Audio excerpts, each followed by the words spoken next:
Okay, good morning and welcome to the special Erev Shabbos edition of Iyun Mitzion. I want to talk today about Mishnah Vav, Perek Gimel of Bikurim. I was going to say only one Chiddush, but while I was reading the Mishnah in the regular shir, a second Chiddush came to me, so I figured I'll say it because it's a nice thing to say. Talks about the procedure when you brought the Bikurim in, you put it on your shoulder, you read part of the Parsha, then you take it and you also receive soisov. Now, when I read the Mishnah originally, I thought it meant with your lips. So aside our lips, I'm like, what? He put the basket, he's holding it by his lips. It's very hard. And the Kohen puts his hands underneath the basket and they wave it together for the remainder of the Parsha. Now, first of all, it's hard to hold it with your lips. So when I was reading it, I thought, Svasayim, not your lips, the lips of the basket, meaning the rim of the basket. So the Rav asked a question. The Rav says, if that's the case, right? The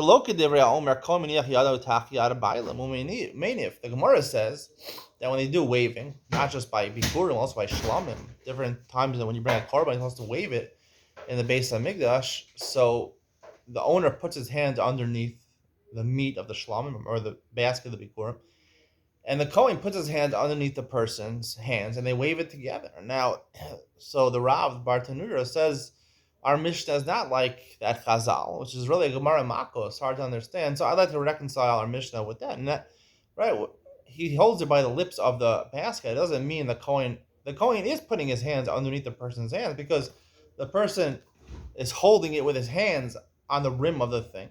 Doesn't mean the Kohen's hands have to actually touch the person's hands. They're underneath his hands. His hands are holding the top of the basket. The Kohen's hands are underneath the basket. So in a certain sense, his hands are underneath the Kohen's hands. That's maybe a way to reconcile what Chazal say elsewhere with the simple explanation of the Mishnah. I want to add one more Chiddush because like a Mishnah you get for Shabbos, double portion. What is the idea of Tnufa? This really is for Seder Kodshim, but it applies to Bikurim also. The Gemara learns Yadav from Bikurim in terms of saying that there is a chiv of Tnufa and how you do a Tnufa. The Gemara learns back and forth from Karban Shlamim. When you bring a Karban Shlamim, the Bailim and the Kohanim put their hands underneath each other, going underneath the Bailim, and they wave. They wave it. They wave it like a lulav, 4 directions, malo, more. What is this idea of waving, of Tnufa, by Bikurim and by a Korban? The answer is that again, you're giving these things to Hashem, right? Even Bikurim, the Kohanim are accepting it as agents of Hashem because you're giving thanksgiving to Hashem for giving you such a bountiful produce. So therefore, the waving is basically saying, this is a korban. It's elevated. It's for Hashem. In what way is Hashem elevated than human beings? Human beings are restricted, right? What we're restricted, right? We're restricted by gravity from Lamala. You can go in an airplane and fly, but it's very difficult. It's not easy to fly in an airplane. Most of the time, you're restricted by gravity. Even if you want to jump, even if you got a vertical leap like Michael Jordan, it doesn't really make a difference, You're probably not going to get it more than a couple feet off the ground. Similarly, you're restricted from the bottom also. People stand upright. They don't crumble to the ground, right? So there's a force pushing you up, standing up. When you stand on your feet, you don't normally fall over, most people. Similarly, there's restrictions in all directions, right? If I want to move in one direction, right, without doing anything, I'm staying stationary. I have to consciously make a decision and try to move in all the directions. So basically, I'm in jail. I'm restricted. A person is restricted, right? Can't go up, can't go down, can't move anywhere.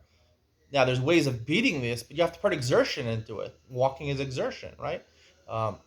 Flying in a plane is exertion.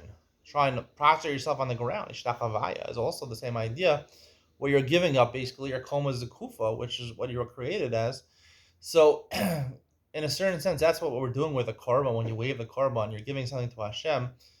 You're basically showing that Hashem is elevated, is different than other people, because Hashem doesn't have these same restrictions. Hashem is here, Hashem is there, Hashem is truly everywhere, as Uncle Moshe taught. So, Hashem doesn't have these restrictions. Hashem could fly. Hashem, if he was physical, whatever. Hashem, whatever the state of HaKadosh Baruch Hu is, but he's not limited by the limits of Bnei Adam, of people.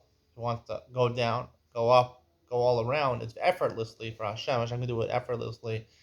And that's the whole idea of Tnufa by Bikurim and Shlamim, which is the same idea. Both of them, you're giving thanks to Hashem, you're giving a karma to Hashem, and that Tnufa is showing why Hashem is superior than people, and that's the idea behind Tnufa. I hope you enjoyed. See you in the next one.